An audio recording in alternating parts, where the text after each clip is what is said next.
J'arrive sur mon Vespa, on me dit tu rentres pas. Pourquoi c'est toujours les petits motards qui puent et qu'on jette de partout?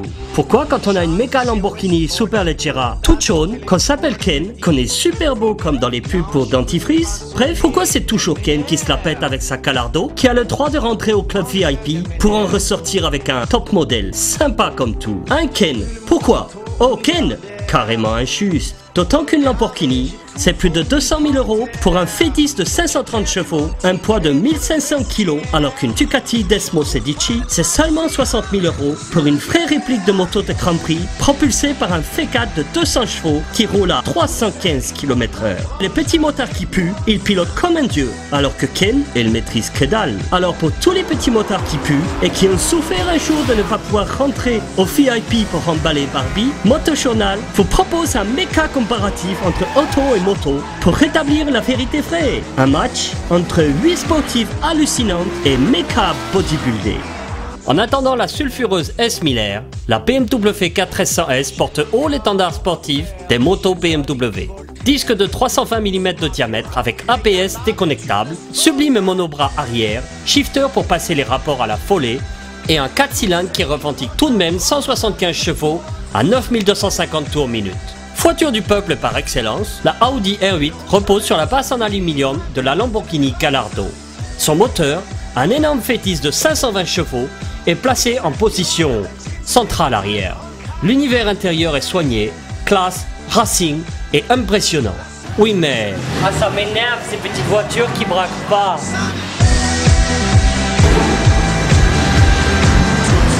Ça m'énerve cette bagnole, s'il te plaît.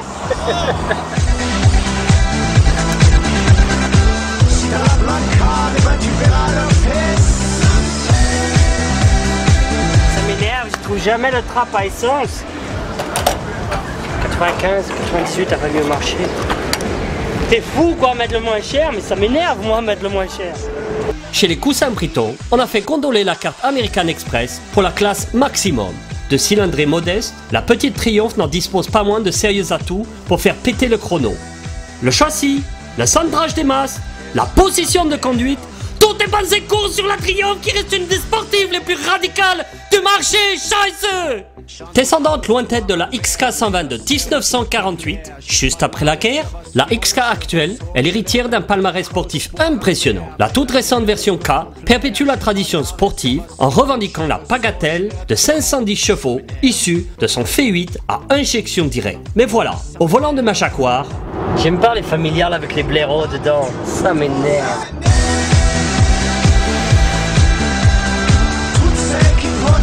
Ça gratte le cuir, ça m'énerve. Les petites sportives, ça m'énerve. Moi je préfère le luxe de ma Jaguar. Avec les Ducati 1198S et Maserati Gran Turismo S, le style est à l'honneur, tout comme la noblesse et la mélodie de leur motorisation.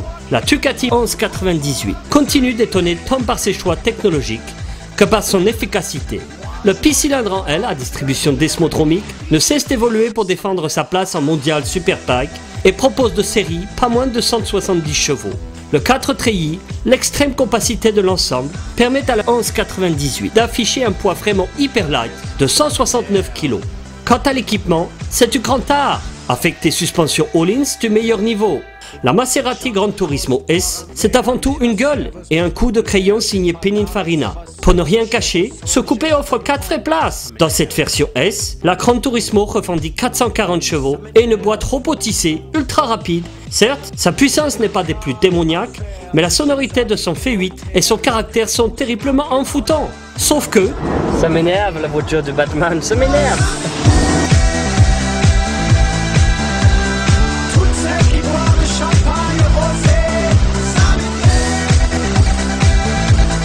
Ah, les petites japonaises, un vrai cas à part. Avec 185 chevaux, la Suzuki GSX-R revendique ici la puissance la plus élevée, mais aussi les meilleures performances de ce match, avec 11 secondes 1 pour abattre les 400 mètres départ arrêtés et un rapport poids-puissance exceptionnel de 1,09 kg à emmener par cheval. La Nissan GT-R joue les troupillons dans ce match. Facturée 75 500 €, elle est la seule automobile à ne pas percer le plafond des 100 000.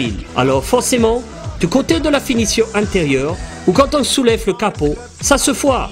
Mais quel tempérament! Le V6 dispose d'un double turbo pour un résultat de 485 chevaux. Dans une ambiance très PlayStation, l'ordinateur de bord indique les jets latéraux ou ceux pris au freinage ou à l'accélération. Wunderbar! Oui, mais voilà!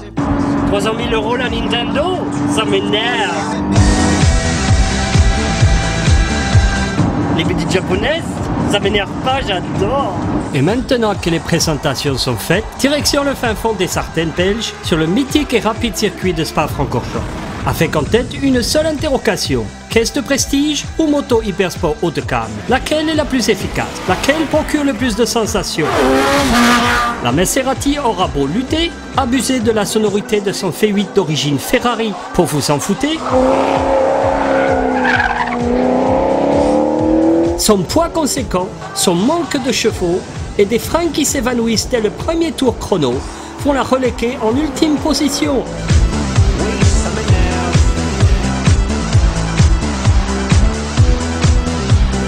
Bourgeoise par excellence, la Jaguar n'a pas craché sur ce plan sadomaso.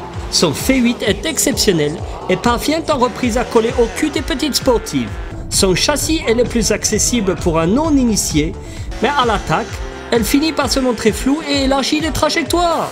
Quant à la BMW 400S, lourde, peu agile, manquant de carte au sol et dotée de suspension bien trop molle, elle a carrément préféré se mettre en panne des boîtiers électroniques au moment des chronos.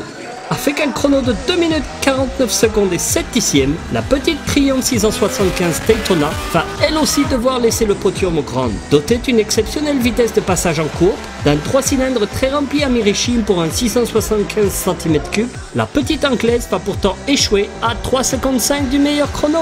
Reste le carré d'as, Audi R8, Nissan GT-R, Suzuki GSX-R 1000 et Ducati 1198.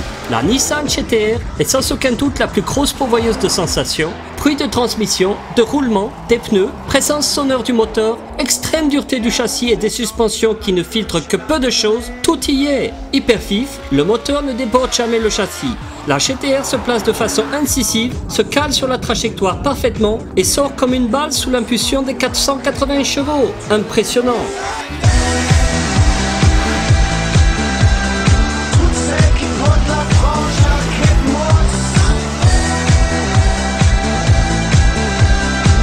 A l'opposé, l'Audi reste celle qui requiert le plus de savoir-faire en matière de pilotage. En entrée de courbe, un peu bousculé sous l'effet du transfert de masse, l'arrière cherche à passer devant.